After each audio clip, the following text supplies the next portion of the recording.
Παιδιά, είμαι μαζί με τον Φίλιππο. Σήμερα. Τον ξάδερφό μου. Σήμερα, για να πει εκείνος, γιατί εγώ δεν τα ξέρω αυτά. Ναι, σήμερα θα σας δείξω πώς να πάρετε το skin του Doug. Ξέρετε, αυτό με τα δόντια, το τρομακτικό, νομίζω θα το δείτε εδώ πέρα. Να, βλέπετε εδώ πέρα που σας δείχνει ένα gem για 33 blinks. Ωραία, το πατάτε ένα gem και μετά σου βγάζει 33 blinks.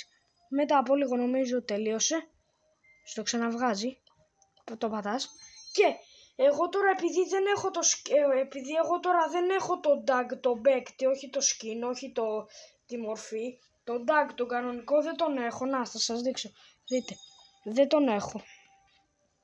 Να, δεν τον έχω εγώ τον Doug. Να, δεν τον έχω.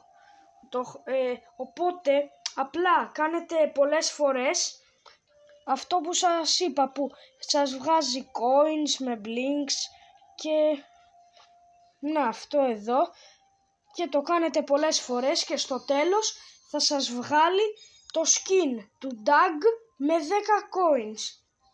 Και αυτό ήταν το βίντεο. Γεια! Γεια σας!